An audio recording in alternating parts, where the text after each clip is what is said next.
Donc, en introduction, finalement, donc, je vous ai dit, la centralité, ça va être la question du travail. Mais c'est quoi le travail? Alors, si vous allez sur le site de Larousse, vous allez voir que c'est vraiment un terme qui a un certain nombre de sens, de nombreux sens. J'aime bien le terme de polysémique, c'est-à-dire que vraiment, ce terme-là a une palette de définitions possibles qui est, donc si on prend le site du Larousse, 15 définitions et 18 synonymes. Donc vous voyez qu'effectivement, on projette tous un certain nombre de choses. On a l'impression, quand on discute du travail, que nos interlocuteurs vont projeter la même chose, et on a de fortes chances de taper à côté.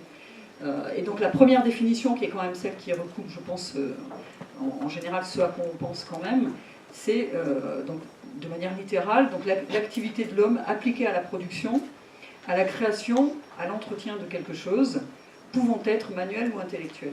Donc il y a la centralité autour de la notion du travail, de l'activité humaine.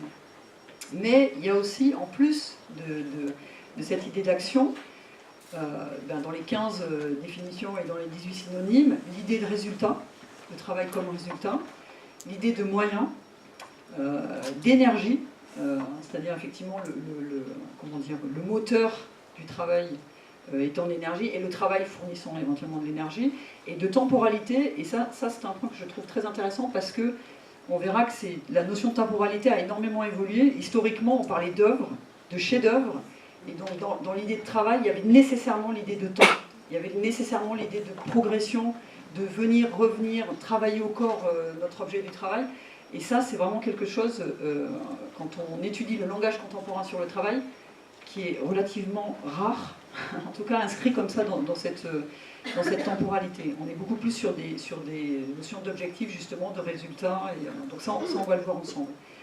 Et donc un des points aussi en introduction qui est important à souligner, c'est que, un peu comme je viens d'évoquer, c'est que ces définitions, elles s'inscrivent dans l'histoire, elles évoluent, et elles sont très, très étroitement liées à, justement, enfin ce sont des constructions sociales, et donc très étroitement liées à des enjeux économiques, anthropologiques, pour revenir tout à l'heure sur une manière, sympathique de parler des freins en France. Enfin, en tout cas, voilà, il y a vraiment cette notion de construction sociale et de transformation dans l'histoire de cette notion de travail. Ce qu'on observe, c'est dans en gros, on va dire les 30 dernières années, depuis les années 80, la centralité de la gestion comme influence de la notion de travail. Et cette influence, elle est double. Elle influence le langage, donc effectivement la manière dont on utilise le terme. Mais ce qui est important, c'est que ça influence donc ce qui est dit sur le travail, mais aussi ce que le travail dit de lui-même. Et ça, vraiment, on y reviendra. C'est-à-dire qu'est-ce que la gestion laisse comme trace de ce qu'on fait dans nos entreprises ou à l'éducation nationale, c'est-à-dire qu'est-ce qui est mémorisé de ce qu'on fait.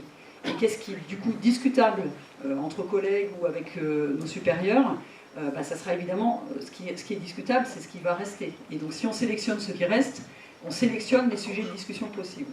Donc on voit bien cette influence très très étroite de la prégnance des modes de gestion sur le langage utilisé. Et donc il y a une évolution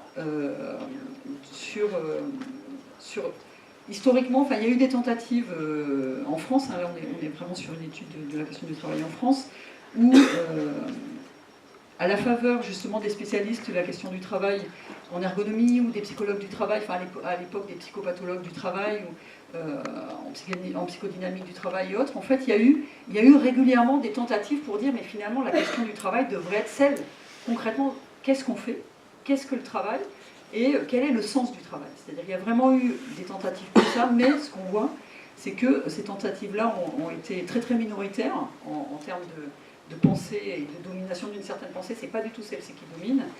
C'est beaucoup plus aujourd'hui en fait des termes forts comme productivité. Donc évidemment c'est pas que les termes, c'est ce qui va avec, c'est-à-dire toute la logique autour des notions de productivité, des notions d'employabilité. Évidemment la question du chômage qui phagocyte la discussion autour du travail. Et donc il y a soit productivité, objectif fixé l'employeur ou le conseil d'administration ou autre, et donc éventuellement les risques associés à ces objectifs, est-ce qu'ils seront atteints ou pas, et les éventuels dommages. En fait, on est vraiment sur une espèce, si on était des entomologues, en fait, on écartellerait la question du travail sur employabilité, productivité, risque éventuel, dommage éventuel. Et la vitalité du travail, finalement, les questions précédentes, qu'est-ce qu'on fait, quel est le sens de tout ça, c'est de plus en plus masqué. Et donc, pour dire ça de manière un peu plus synthétique, aujourd'hui, si vous lisez un journal ou vous ouvrez la radio ou votre télé, si vous entendez le terme travail, dans 90% des cas, c'est emploi réellement qui est signifié. C'est pas la matérialité du travail, les enjeux du travail, ou le sens, ça va être vraiment cette question de est-ce que j'ai un job ou pas, quoi.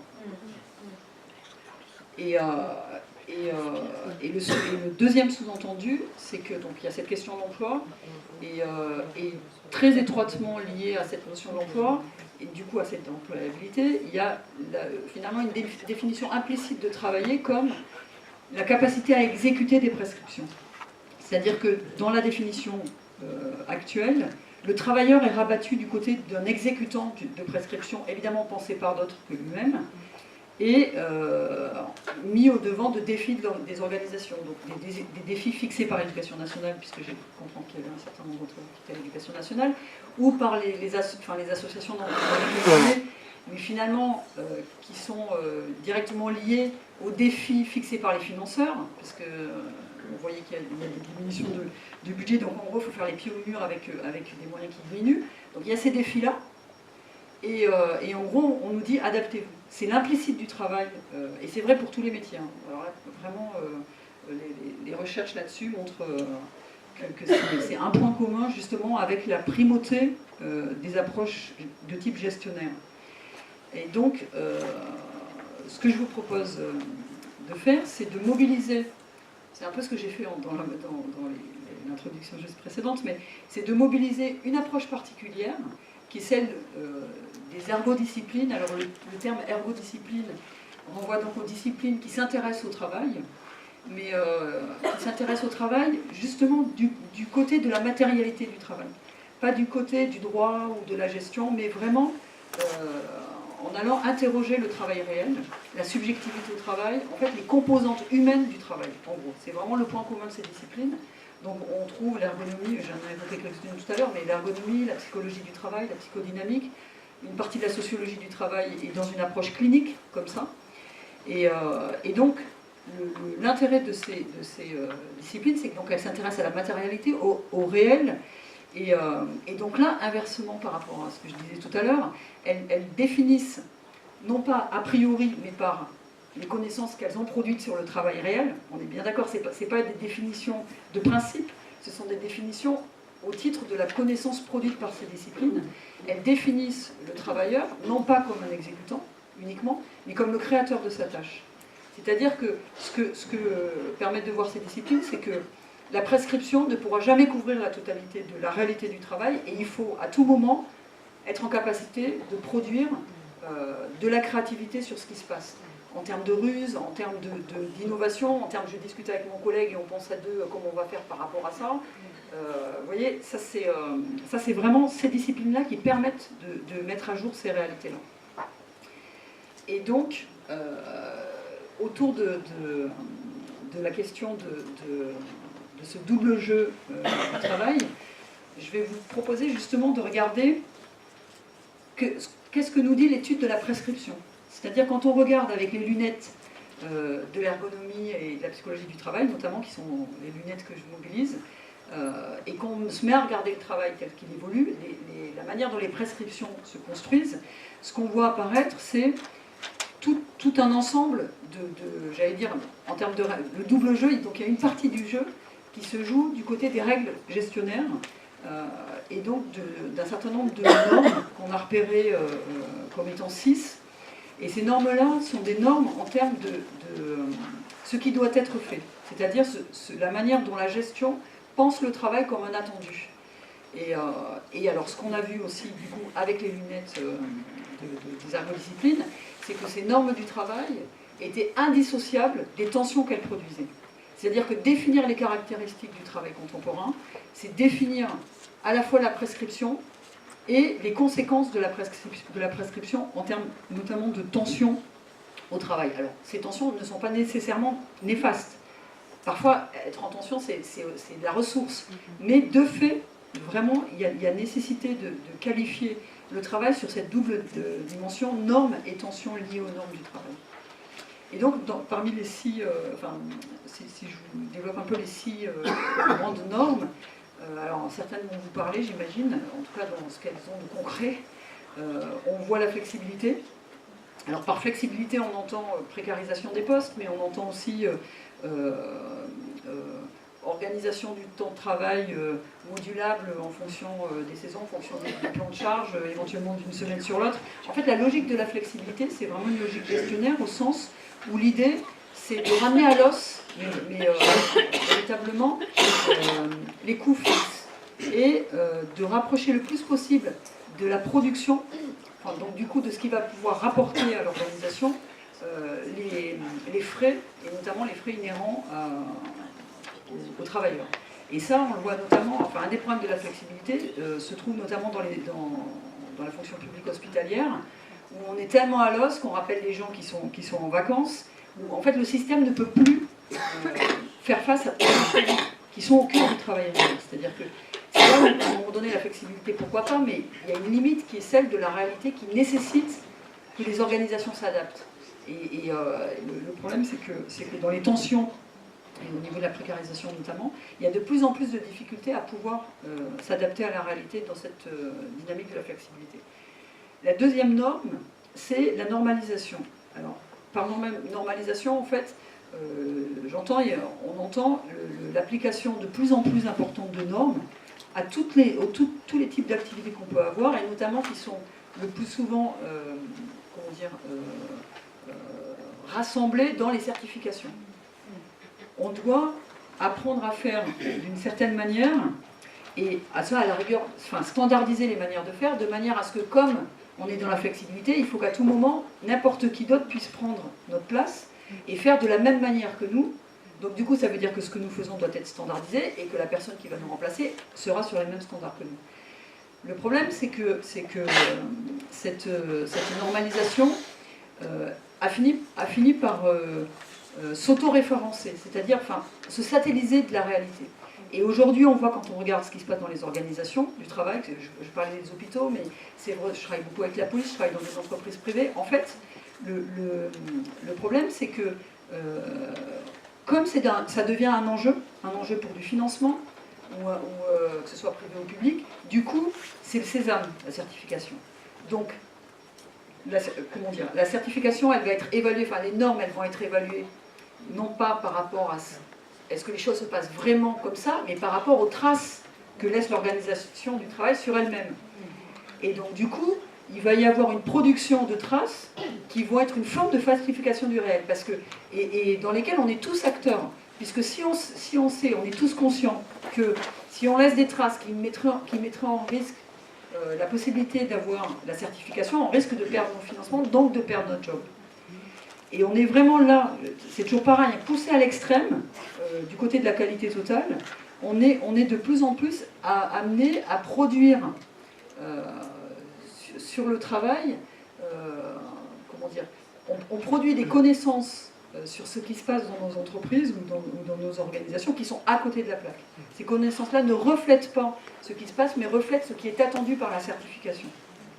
Et ça, c'est un énorme problème, parce qu'évidemment, c'est fait d'une certaine manière, du fait des normes suivantes, vous allez voir, qui sont l'autonomie, qui sont l'hyper-responsabilisation des individus, aux dépens d'une responsabilité collective, organisationnelle éventuellement, et puis du coup de la chaîne hiérarchique.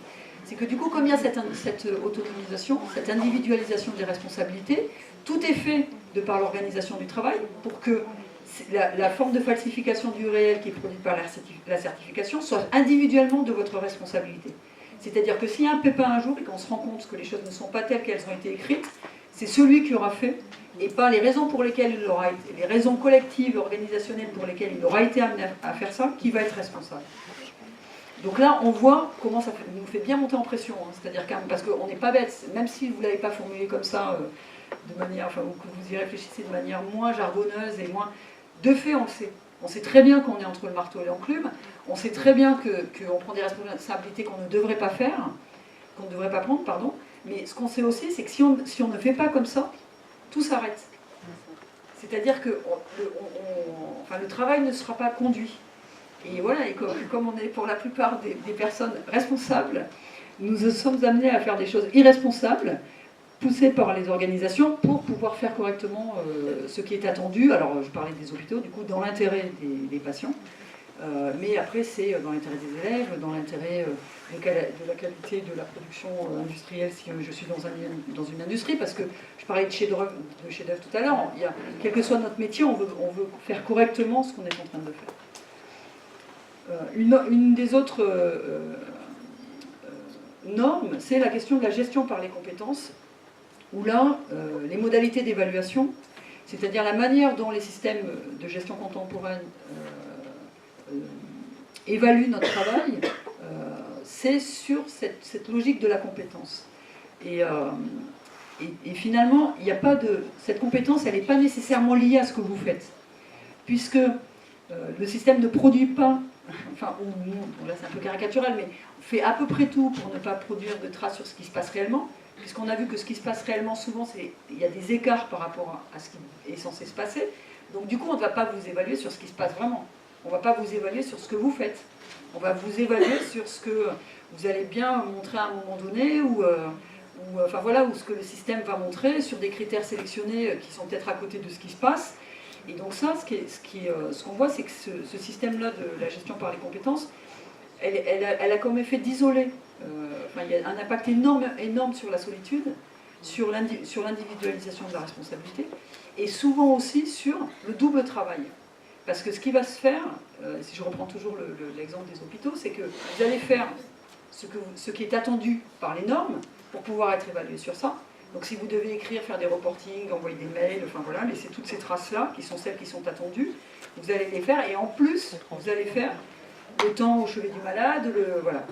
Et le nombre d'heures que vous faites, réellement, est répertorié nulle part. Et alors les profs, si on évalue votre temps de travail aux heures de présence dans le collège, qui est quand même ce vers quoi on va, parce que là au moins on peut vous voir, vous observer, ça nie absolument tout ce que vous faites en dehors, tout ce travail-là, enfin, les systèmes d'activité ne sont pas cloisonnés, vous y réfléchissez encore, le week-end vous corrigez des copies, mais ça c'est transparent, en fait, ça.